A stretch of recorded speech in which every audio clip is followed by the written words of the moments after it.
Irmãos, eu gostaria de falar sobre um tema que é algo que eu ainda estou conhecendo, mas eu gostaria de compartilhar mesmo assim.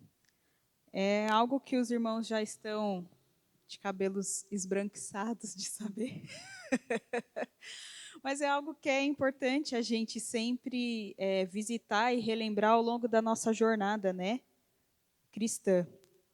Não vou falar sobre fé, apesar do culto ser de fé, mas eu gostaria de falar sobre a importância de nós conhecermos a Deus.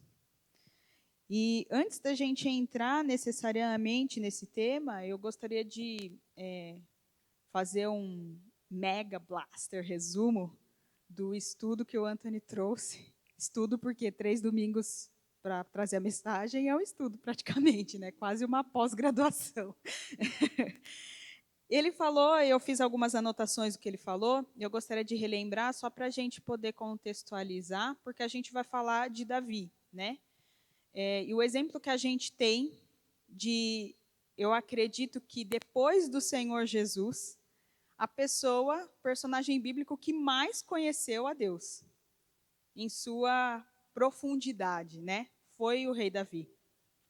E o Anthony trouxe a mensagem sobre o sacerdote Davi. Sacerdote porque ele cumpriu o sacerdócio, o desejo que estava no coração de Deus lá em Êxodo 19, né? Mais especificamente lá nos versículos 5, 6 e 7, que Deus fala, né? Que ele queria para ele uma nação santa, um reino de sacerdotes, né? Davi entendeu essa mensagem, uma mensagem que o povo de Israel rejeitou.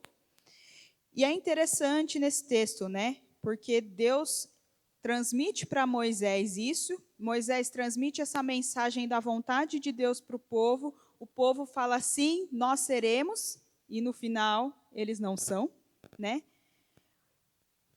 Vamos ler? Êxodo 19, 3. Então Moisés subiu ao monte para apresentar-se diante de Deus. Lá de cima o Senhor o chamou e disse: transmita essa mensagem à família de Jacó, anuncia aos descendentes de Israel. Vocês viram o que fiz aos egípcios, sabem como carreguei vocês sobre as asas de águias e os trouxe para mim. Agora, se me obedecerem e cumprirem a minha aliança, serão o meu tesouro especial dentre todos os povos da terra, pois toda a terra me pertence. Serão o meu reino de sacerdotes, minha nação santa. Essa é a mensagem que você deve transmitir ao povo de Israel. Moisés voltou do monte, convocou os líderes do povo e lhes comunicou tudo o que o Senhor havia ordenado. Todo o povo respondeu a uma só voz: faremos tudo o que o Senhor ordenou. E Moisés comunicou ao Senhor a resposta do povo. A vontade de Deus sempre foi ter para si uma nação santa, um reino de sacerdotes. E o que é sacerdote? Eu vou usar as palavras que ele usou, né? Nas ministrações aos domingos, né? O sacerdócio é um trabalho nobre por devoção. Ele também é um relacionamento íntimo com Deus, o contato com o sagrado Deus e os sagrados objetos sagrados, né, que Deus instituiu para cerimônias, né, de adoração, holocaustos e sacrifícios. E a gente vê que diante da vontade de Deus, o povo rejeitou esse relacionamento, o povo rejeitou essa intimidade a partir do momento que Deus falou para o povo se santificar para se apresentar diante dele, e o povo ficou com medo da presença de Deus, né? E falou: não, Moisés, sobe lá, fala você com Deus, porque a gente é impuro, a gente não, se a gente subir, se a gente for com você, a gente vai morrer. Então eles instituem Moisés como intermediador. E aí quando a gente vê, né, ao decorrer da história, que Moisés ele forma lá o tabernáculo conforme as orientações do próprio Deus, e esse tabernáculo tem 3 divisões, onde apenas na última divisão é que fica a arca de Deus, a presença do Senhor. É interessante que vai passando-se a história e cada vez mais distante o povo fica da presença de Deus. Se a gente for observar o Pentateuco inteiro, Deus estabelece leis, inclusive das festas, das comemorações, do dia a dia do povo, para que eles se lembrassem do próprio Deus. A primícia era para separar para Deus, o sábado era para separar para Deus, todas as coisas eram para ser separadas, para serem feitas para o próprio Deus. Todas as orações, todos os rituais, tudo na vida do povo de Israel envolvia a pessoa de Deus. Se a gente for comparar com os dias de hoje, é totalmente contrário. A gente sempre encaixa Deus no nosso dia a dia, quando, na verdade, a gente deveria se adaptar, o nosso dia a dia deveria se adaptar à coisa mais importante que a gente tem que estabelecer no nosso coração, que é a presença de Deus. A gente vê também essa banalização no período em que Eli era o sumo sacerdote em Israel, né? O povo usou a presença de Deus como um amuleto da sorte, né? Eles pegaram a arca, eles foram para a guerra com os filisteus para que eles vencessem aquela guerra difícil. Quando os filisteus, Deus não estava com eles ali naquele momento, os filisteus roubam a arca da presença de Deus. Quando ele ouve isso, ele simplesmente cai para trás, de tão chocado, né? Então, mais uma vez, uma banalização da presença de Deus. E aí, por fim, a gente tem também Saul, né? Quando o povo decide e pede para Samuel um rei, excluindo a presença de Deus como rei dos reis e pedindo um rei sobre Israel. É interessante que Saul ele não se preocupou em obedecer à vontade de Deus, ele simplesmente esqueceu o lance do nação santa e sacerdócio, e ele simplesmente comete uma série de erros que entristecem o coração de Deus, né? Uma delas a gente vai ver lá em 1 Samuel 15. Os irmãos podem abrir, por favor, no versículo 17. Que é o momento que Deus rejeita Saul como rei.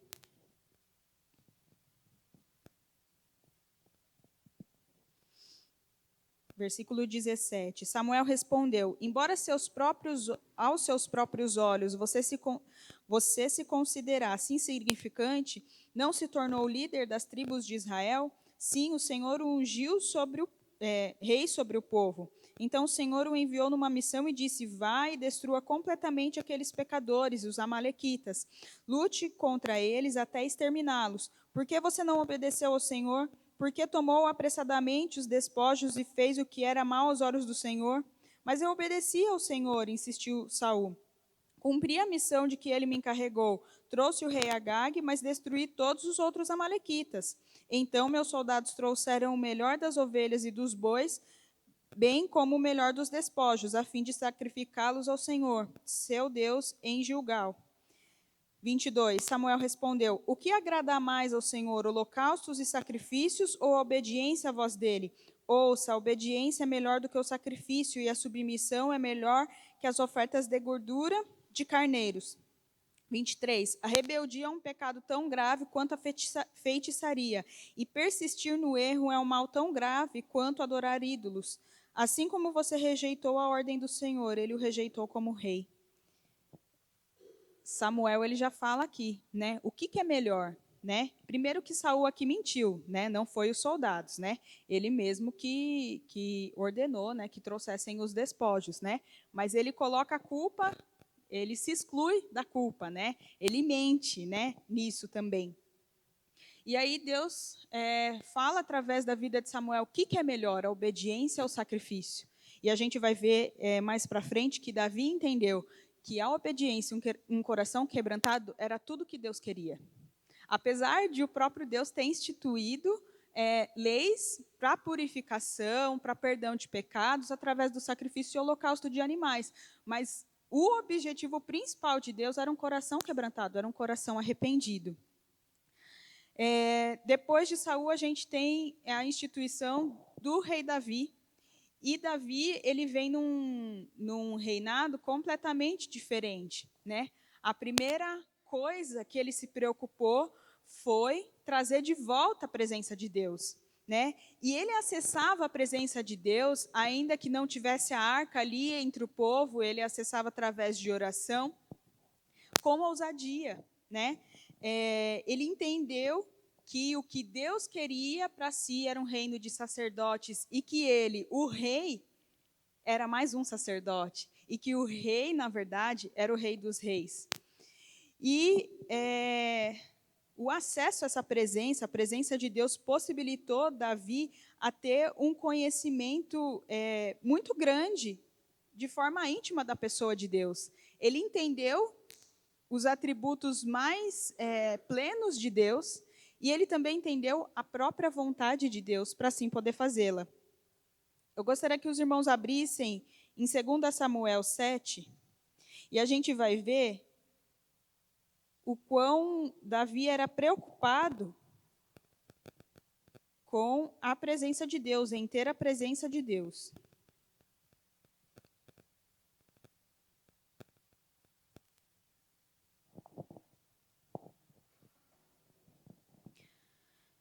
Versículo 1 e 2, fala assim: Quando o rei Davi já havia se estabelecido em seu palácio, o Senhor lhe tinha dado descanso de todos os inimigos ao redor, mandou chamar o profeta Natã. O rei disse: Veja, moro num palácio, uma casa de cedro, enquanto a arca de Deus está lá fora, numa simples tenda. Olha só como ele estava preocupado. Ele batalhou, ele lutou ali contra os inimigos, por ordenança também do próprio Deus, mas o que ele estava preocupado quando ele chega lá no palácio dele, top das galáxias, ele sente falta do quê? Da presença de Deus. Ele poderia ter tudo de material naquele palácio, mas uma coisa ele não tinha, a presença de Deus. E o que incomoda é o fato dele não ter a presença de Deus. E a gente vai ver lá no Salmo 132 a forma que ele expressa isso através de adoração, através da poesia, né? Salmo 132, 1 vai falar assim: Senhor, lembra-te de Davi. Aqui é o cântico para os peregrinos, né, a caminho de Jerusalém. Eles citam, né, isso sobre Davi, o coração de Davi. Lembra-te de Davi e de tudo que ele sofreu. Ele fez uma promessa solene ao Senhor, jurou ao poderoso de Jacó: não voltarei para casa, não descansarei em minha cama, não deixarei que os meus olhos durmam, nem fecharei as pálpebras para cochilar, enquanto não encontrar lugar para a habitação do Senhor, o santuário para o poderoso de Jacó. Olha que lindo.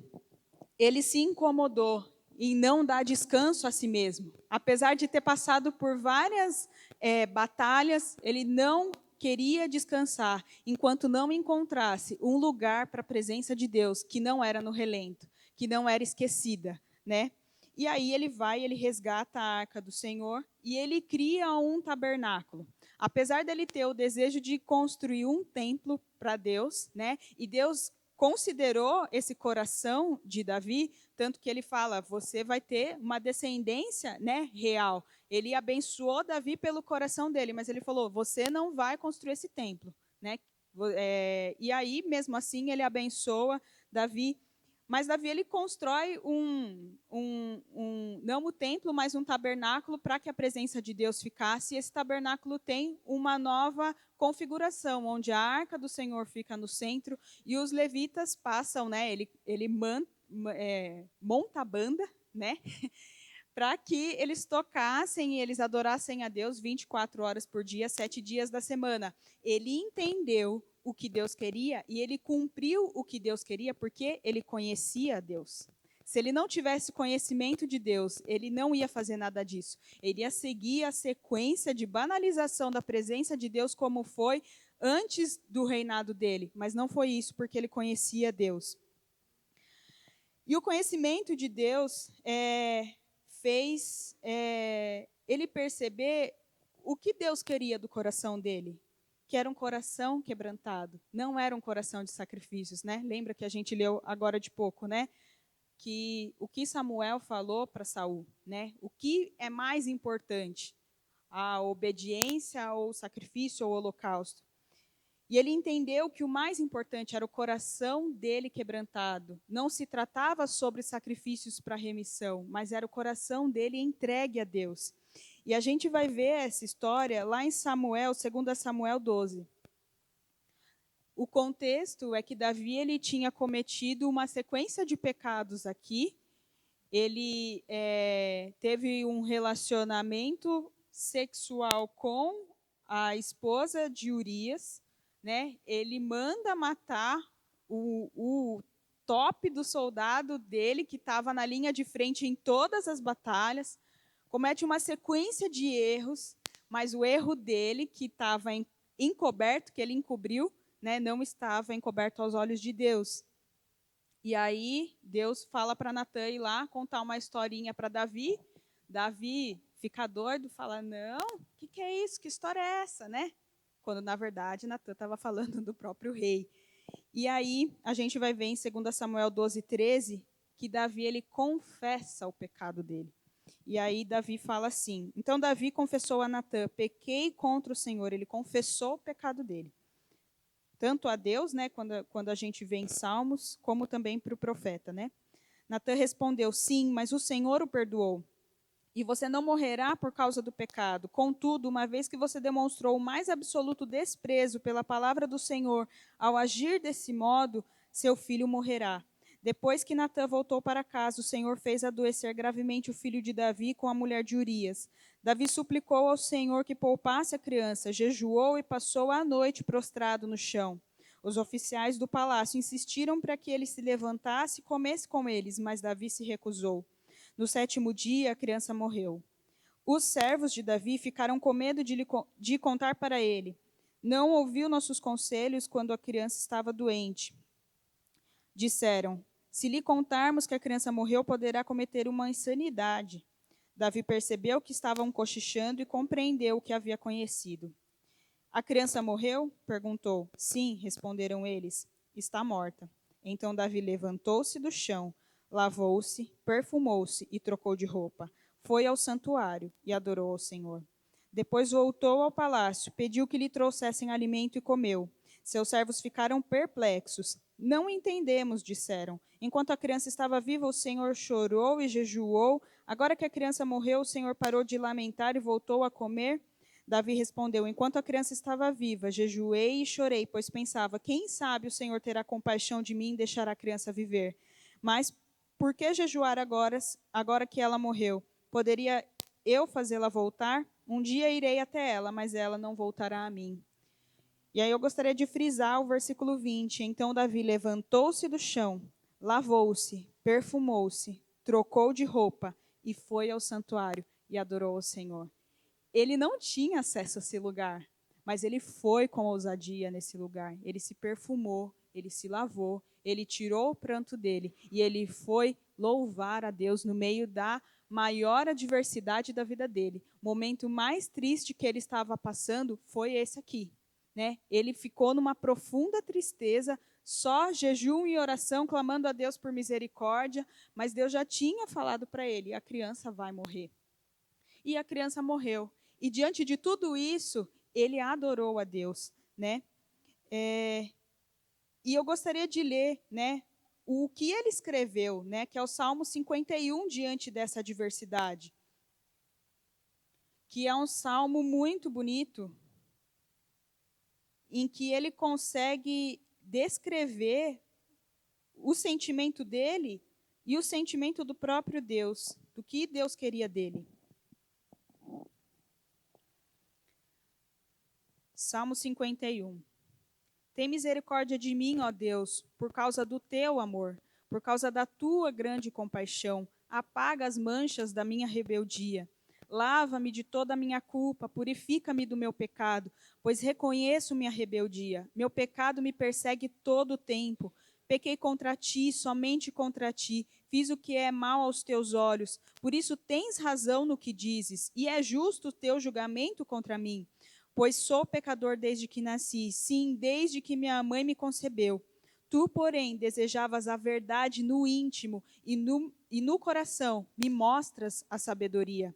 Purifica-me da minha impureza e ficarei limpo. Lava-me e serei mais branco que a neve. Devolve-me a alegria e a felicidade. Tu me quebraste. Agora, permite que eu exulte outra vez.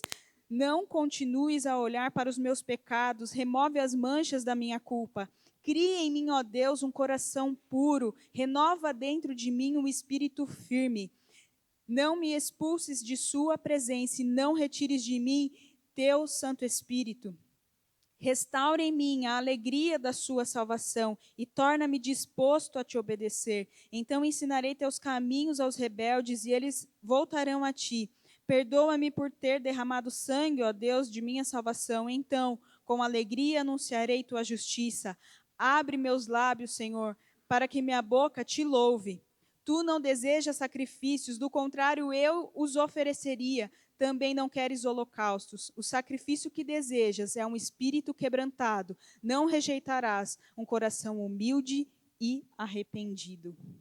Poderoso, né? Esse salmo, ele é maravilhoso. A expressão aqui de Davi do íntimo do seu coração diante dessa situação. É engraçado que aqui ele não faz nenhuma referência para Deus salvar o filho que ele iria perder. Ele pede perdão pelo pecado e para que Deus apagasse o pecado que ele cometeu contra Urias, né? E ele reconhece que aquilo que Deus estava falando para ele era justo, né? E ele simplesmente se lança quebrantado aos pés de Deus. E ele reconhece que o que Deus queria, na verdade, não era holocausto. Era um espírito quebrantado. Se fosse holocausto, ele iria oferecer. Mas porque ele conhecia o coração de Deus, ele entendeu que era exatamente isso que Deus esperava dele, um coração quebrantado diante dele. Quando a gente lê esses salmos tão bonitos, é notável o coração, né, quebrantado que Davi tinha. E a adoração, ela é fruto do nosso conhecimento de Deus.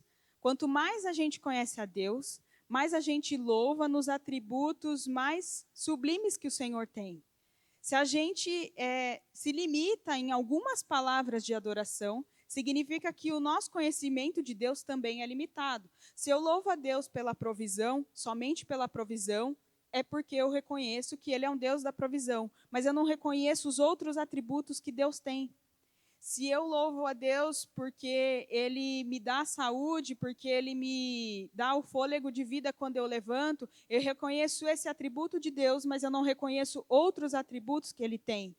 À medida que a gente aprofunda o nosso conhecimento de Deus, as nossas palavras de adoração, a nossa exaltação aos tributos divinos de Deus também aumentam. Aumenta a profundidade da nossa adoração. E a adoração, ela é acompanhada pelo nosso conhecimento, revela, né? O nosso conhecimento de Deus e também sacrifício. E por que sacrifício? Porque a primeira vez que a palavra adoração vai aparecer na Bíblia é lá em Gênesis, capítulo 22, quando Abraão vai levar Isaac para o sacrifício. O que ele fala? Ele vai falar assim para os servos dele, ó, agora vocês ficam aqui, que eu vou pegar o menino e eu vou adorar. Quando a gente adorar, a gente volta. E olha só que interessante, tem um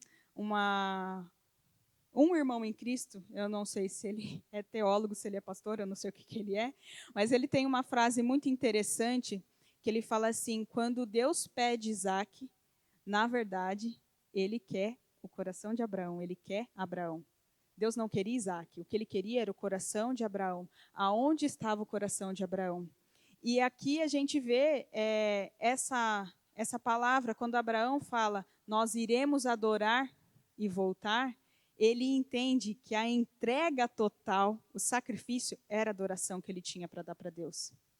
E o conhecimento de Abraão é interessante, o conhecimento de Abraão, quando Abraão revela, ele, ao conhecer a Deus, né? Ali o período que Deus vai falando com Abraão, Deus fala que ele vai ser pai de multidões. E aí ele se revela para Abraão como um Deus pai, né? E ele, Abraão, como pai, entrega o filho. E não foi isso que Deus fez por nós, entregando o seu filho? Deus revelou para Abraão a paternidade dele, né? É muito interessante isso. Então, por isso que a gente pode considerar né, o sacrifício. O que é o sacrifício? O nosso coração quebrantado, a nossa vida derramada. O sacrifício dos amores que tomam o lugar de Deus no nosso coração, né? Essa é a verdadeira adoração que a gente pode prestar para Deus. E a expressão da nossa adoração, ela nos ensina, né, e nos aprofunda o nosso conhecimento da pessoa de Deus. E conforme a gente conhece a pessoa de Deus, a gente reconhece que a gente precisa se santificar, que a gente precisa melhorar, que a gente precisa ser mais parecido com Deus. Porque o próprio salmista Davi vai falar, lá em Salmo 24, vai falar: quem pode subir ao monte do Senhor, quem pode permanecer, né, no seu santo lugar? Somente quem tem mãos limpas e coração puro. Ele entendeu isso. À medida que a gente conhece a Deus, a gente entende que Ele é santo demais. Só que Davi, ele não fez como o povo de Israel no período de Moisés. Moisés, então vai você. Não, Davi falou: Senhor, cria em mim, ó Deus, um coração puro. Ele entendeu que o que Deus queria era o coração dele, que era a devoção dele, que era o sacerdócio pleno. E aí eu gostaria de ler com os irmãos, tem bastante texto hoje, mas está acabando. Salmo 139.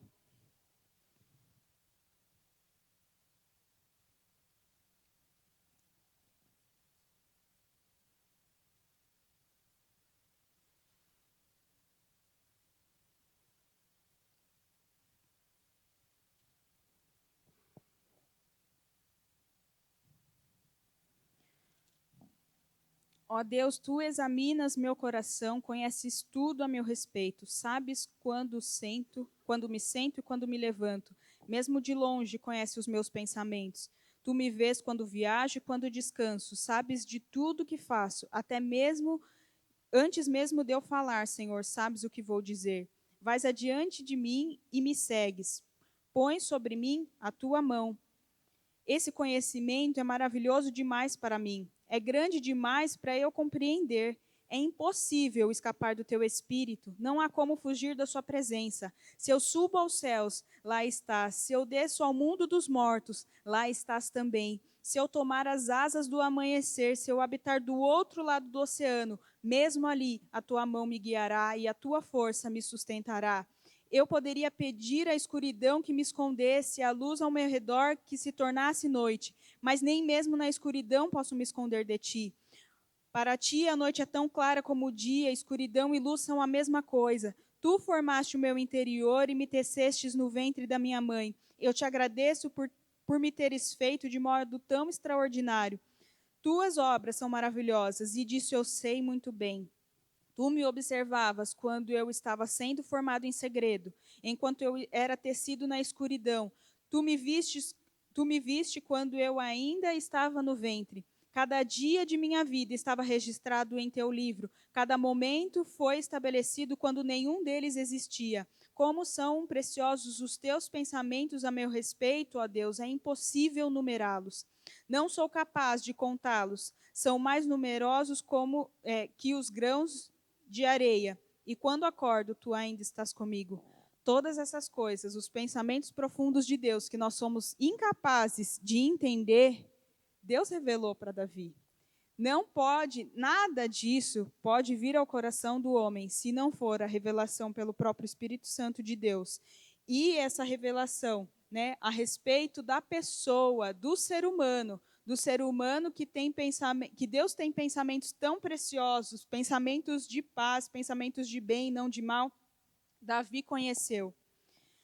É interessante, né, que diante da pessoa, né, de Davi, do sacerdócio que ele prestou, e diante de toda a história, a gente vê que muitas vezes a gente está distante desse sacerdócio. A gente está distante, às vezes, dessa plenitude, em conhecer a Deus nessa magnitude, né? Nessa profundeza. Às vezes, a gente está, muitas vezes, trocando o lugar da presença de Deus por outras coisas, priorizando outras coisas no lugar da presença de Deus, e a gente utiliza a presença de Deus, vou abrir um parênteses aqui, quando a gente ora em nome de Jesus, porque a gente quer algo de Deus e não a presença dele, né?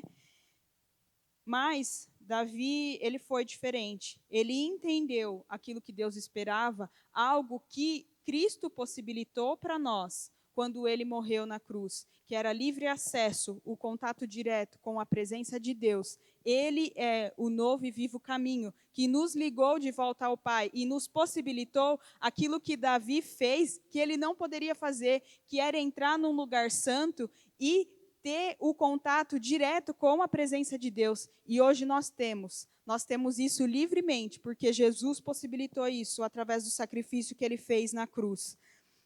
O conhecimento de Deus é tão importante que Jesus fala sobre isso quando ele vai fazer a oração antes dele ser traído, lá em João 17. Essa oração de Jesus, ela é a base para toda a nossa vida cristã, né? A gente lendo essa oração que Jesus fez, a gente entende praticamente toda a missão dele aqui na Terra. E os 3 primeiros versículos dizem assim, a oração de Jesus, né? Depois de dizer todas essas coisas, Jesus olhou para o céu e orou: Pai, chegou a hora, glorifica teu filho, para que ele te glorifique, pois tu lhe deste autoridade sobre toda a humanidade. Ele concede vida eterna a cada um daqueles que lhe deste. E a vida eterna é isso: conhecer a ti, o único Deus verdadeiro, e a Jesus Cristo, a quem enviaste ao mundo. Jesus que falou isso. A vida eterna é conhecer a ti e conhecer a Jesus Cristo. Foi o próprio Jesus. Amém, irmãos? Nenhuma heresia aqui, Jesus mesmo disse. A vida eterna é conhecer ao Deus Pai e é conhecer ao Filho. E a gente entende, né, que se Davi, no conhecimento que ele teve de Deus, ainda que a pessoa de Cristo ainda não tivesse vindo para a terra, ele experimentou experiências grandiosas. Ele acessou com ousadia esse lugar e ele experimentou um pedacinho da eternidade, que hoje a gente pode experimentar porque a gente tem o Deus Pai e o Filho. Amém? Conhecer a Deus, conhecer ao único Deus verdadeiro e a Jesus Cristo, a quem enviaste ao mundo. Essa é a vida eterna. Amém? À medida que a gente acessa esse lugar, o santuário do Senhor, pelo novo e vivo caminho que Jesus nos deu confiança através do sangue dele, a gente pode adorar a Deus como ele quer ser adorado. A gente pode expressar palavras de adoração, como ele deseja que a gente expresse. A gente pode orar aquilo que ele deseja que a gente ore. A gente pode fazer aquilo que ele deseja que a gente faça. A gente pode se movimentar à medida que o nosso Deus se movimenta, porque à medida que a gente conhece a Deus, à medida que a gente tem maior intimidade com ele, a gente vê aquilo que o Pai está fazendo. E por fim, irmãos, eu gostaria de ler Colossenses 1:9. Porque Paulo e Timóteo escreveram para a igreja de Colossos exatamente sobre isso, né? O conhecer a Deus, à medida que a gente o conhece, a gente também entende a vontade dele e dessa forma a gente pode cumprir essa vontade. Dessa forma a gente honra e a gente agrada o nosso Deus. Todos encontraram?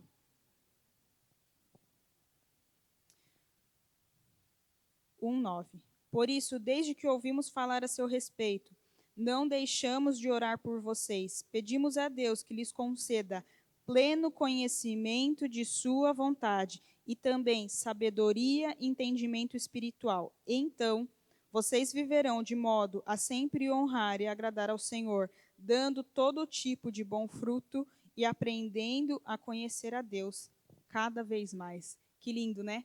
Que poderoso esse texto, que poderoso. A gente pode recitá-lo todos os dias até a gente entender a profundeza disso que Paulo e Timóteo escreveram à igreja de Colossos, né?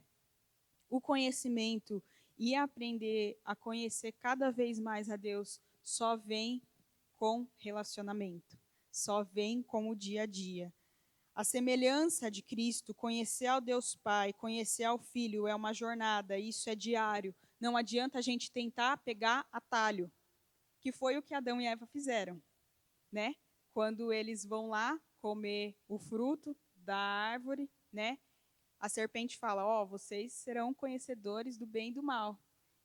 Eles já conheciam o bem, que era o próprio Deus. O que eles não conheciam era o mal. Acontece que eles pegam esse atalho para ser mais parecido ali com Deus.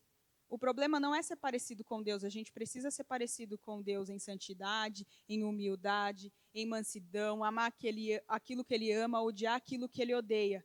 O problema foi tirar o relacionamento e pegar o atalho, né? Foi isso que Adão e Eva fizeram.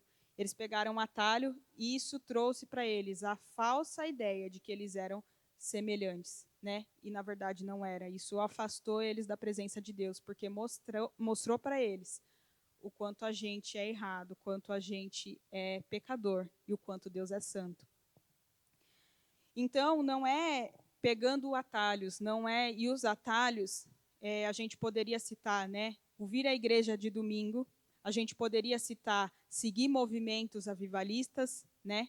O movimento avivalista tem que estar aqui, né? Não, mas eu vou lá naquela igreja porque lá está avivado o negócio. Então eu vou lá na onde está pegando fogo, né?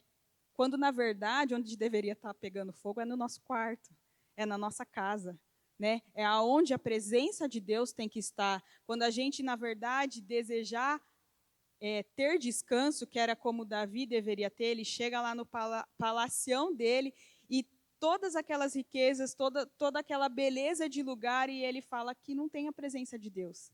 Então eu não vou dar descanso aos meus olhos enquanto eu não achar um lugar para a presença de Deus. E é isso que a gente tem que desejar, a presença de Deus, o conhecer a Deus e ampliar ainda mais o nosso conhecimento dele, porque Deus é perplexo?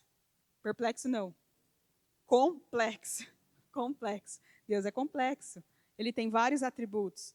E se eu tenho 26 anos, ainda existe mais 80 anos, aí vai viver bastante, né? Vamos colocar mais 60 anos de coisas que eu tenho que conhecer de Deus. E ainda assim eu não vou conhecer Ele de forma plena. Mas eu tenho que prosseguir em conhecê-lo. Dia a dia, relacionamento diário, buscar a presença de Deus e trazer o lugar de descanso para a presença de Deus dentro do meu coração, dentro da minha casa, aonde eu estou lá com a minha família, no meu dia a dia, para quando eu passe, possa acontecer o que acontecia quando Pedro passava. A sombra dele ali, ó, só de passar pelas pessoas, as pessoas eram curadas, né? Onde mortos ressuscitem. Isso é a presença viva de Deus. A gente tendo isso, irmãos, quantas pessoas não vão conhecer a Jesus? Só da gente chegar perto. Já pensou? Que nem lá na Rua Azusa, as pessoas passavam no quarteirão de trás, já caíam ali mesmo na calçada quebrantados, já eram curados e entregavam a sua vida a Cristo. É isso que a gente tem que desejar, conhecer a Deus, conhecer ao Deus Pai, conhecer ao Filho. Isso é a vida eterna. Isso é o desejo do coração do nosso Deus. E se a gente negligenciar isso, a gente pode se colocar no mesmo patamar que Saul, no mesmo patamar que Eli. A gente pode se colocar no mesmo patamar que o povo de Israel, que desprezou a presença de Deus e colocou outro para ter contato. Mas não foi isso que Davi fez. Ele entendeu. E hoje, através de Jesus, a gente entende a vontade de Deus e que nós temos livre acesso a essa presença. É acessível. A gente pode acessar ela. E se a gente pode acessar, que a gente venha desejar ardentemente, todos os dias, acessar essa presença e nos alimentar cada vez mais e prosseguir em conhecer a Deus todos os dias das nossas vidas. Amém? Vamos fechar os olhos, eu gostaria de fazer uma oração. Senhor Deus, conhecer a Ti é a melhor coisa, ó Pai, que a gente pode ter nessa vida. Conhecer o Senhor, ó Pai, prosseguir em conhecer a Ti. À medida que nós o conhecemos, ó Deus, cada vez mais a gente quer se aproximar. Quanto mais a gente chega perto do Senhor, a gente o conhece melhor, a gente se conhece também. e ver, Senhor, o quanto nós somos pecadores, ó Pai, o quanto nós somos dependentes de Ti, o quanto nós precisamos nos quebrantar, nos humilhar diante do Senhor e clamar: Senhor, purifica o meu coração. Purifica-me, eu serei limpo, me lava e eu serei mais branco do que a neve. Senhor, purifica o nosso coração. Nos mostra, ó Pai, a beleza da tua santidade, Senhor. Nós clamamos a Ti, ó Deus, que o Senhor se revele, Senhor, ainda mais a nós, ó Pai. Quando a gente estiver nos nossos lares, ó Deus, lendo, Senhor, a Tua palavra, quando a gente estiver orando, ó Deus, que o Senhor se revele cada vez mais e que à medida, Senhor, que a gente venha conhecer a Ti, a gente venha Te adorar como o Senhor deseja ser adorado, com todos os tributos que o Senhor Deus tem, ó Pai, em nome do Senhor Jesus, e conhecer, Senhor, assim a Tua vontade, e saber, Senhor, aonde o Senhor está e se movimentar conforme o Senhor se movimenta, falar aquilo que o Senhor deseja, Senhor, fazer aquilo que o Senhor quer, aquilo que está no seu coração, ó Deus. Que o Senhor possa, ó Pai, se revelar cada dia mais, Senhor, em nós, e que, Senhor, o Senhor possa, ó Deus, também fomentar nos nossos corações fome e sede, ó Deus, pela Tua presença, em nome de Jesus, ó Pai. Amém.